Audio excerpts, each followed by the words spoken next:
guys, and welcome back to my channel, or welcome to my channel if you're new here. So in today's video we're going to be talking about how to spot a bad client. Now when I started out photography, I was so scared to set boundaries, and I would bend over backwards for my clients until I got to a point where I was being burnt out and I decided enough is enough. So I'm going to share points that are going to help you make the same mistakes I did. But before I get into the video, I just wanted to make a disclaimer that with each point I mention, I want you to first step into the client's shoes before you have an immediate reaction. So with that said, let's get into the video. So my first red flag is when a client talks bad about their previous photographer. It's a red flag because when a client talks bad about their photographer and constantly does it, it's basically like, okay, you've told me your photographer did this and that, okay, I believe you, but now you're constantly talking about it, almost as if you're trying to reassure me that it's your photographer's fault only and not yours. So that sounds a bit sketchy.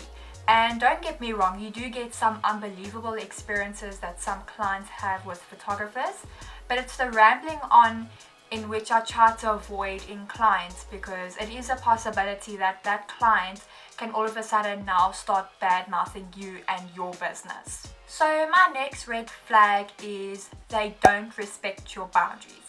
Now these clients might spam you with messages, or they even message you late at night when it's not even your business hours, and I can guarantee you that these are going to be the type of clients that are going to spam you with messages the very next day after the photo shoot, asking you for their photos already, and they're going to be constantly asking you for the photos almost every single day, and this is just going to it's going to put you off of editing photos and take away your joy of editing photos.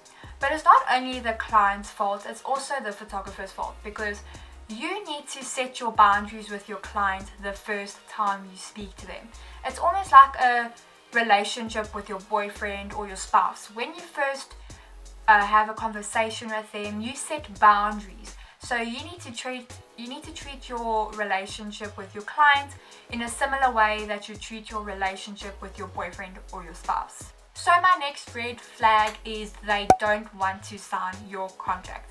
Now, if a client doesn't want to sign your contract either out of stubbornness or they just don't like a certain point in your contract, you rather want to politely decline them. And if there's a point in your contract that your client doesn't like, you can go reread it and decide, okay, I can change it up a bit, but if you don't feel like you're comfortable enough changing it, then rather leave it and politely decline the client and tell them you're not comfortable with it, and you can just refer them to someone else who will be better suited to them. It's very important to have a contract in place because it could mean life or death for your business. So just to give you an example, let's say you edit a photo and then your client goes and re-edits that photo and it doesn't come out looking so good, and then they post it on Facebook or Instagram or wherever they post it and tag you as if it's your photo that you edited. Then it could mean, other people seeing this photo are going to think like, wow, this photographer doesn't take very nice photos, and it could ruin your business name. So if you have a contract, you can put in your contract you may not re-edit photos or this or that or that, and it's just going to help protect your name. So the next red flag is clients who are late. Now, if you have a client who shows up late, this just shows that they don't respect your time, and you also can't expect them to respect you as a whole. Now, you do get clients who are late for a valid reason. Maybe they were in traffic or whatever the reason is, but if they don't have a valid reason, then these are the clients you want to avoid. Now, with my clients, if they are late to a shoot, let's say I have an hour shoot with them and they arrive 20 minutes late, I always tell them when signing the contract, if you are going to be late, I'm only going to shoot with what time you have left. So if the client arrives 20 minutes late, that means I'm only going to shoot with him for 40 minutes.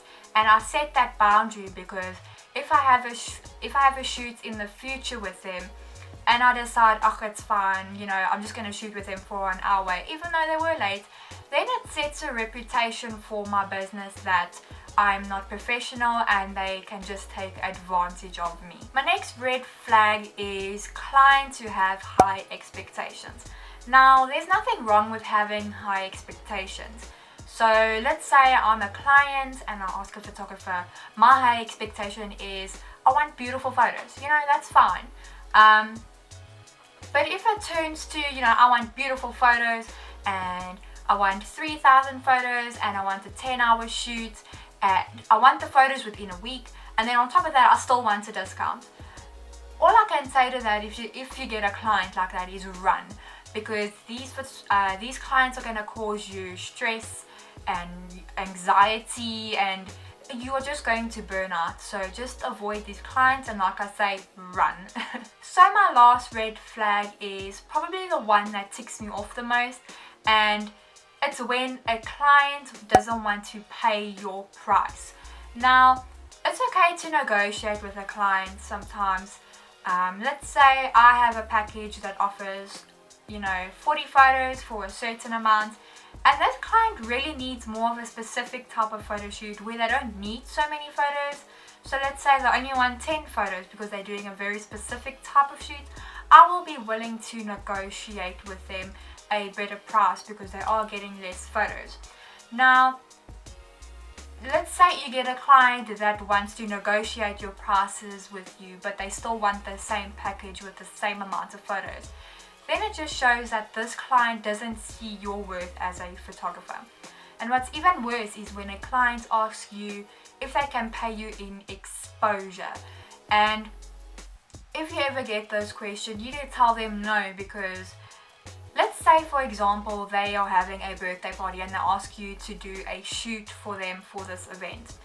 Now, they're willing to pay the DJ, they're willing to pay the food caterers, but they're not willing to pay you. So they obviously don't see you as valuable as the food caterers or the DJ.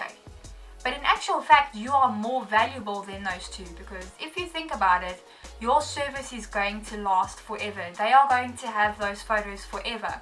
Whereas they're going to eat the food from the food caterer and then a few months down the line forget what they even ate. So you need to see your value as a photographer and say no and put your foot down when need be. So thank you guys for watching. I hope you enjoyed and found these points helpful. And don't forget to give this video a thumbs like and subscribe to my channel. And also don't forget to hit the bell icon so you can be notified when my next video is up. Bye guys!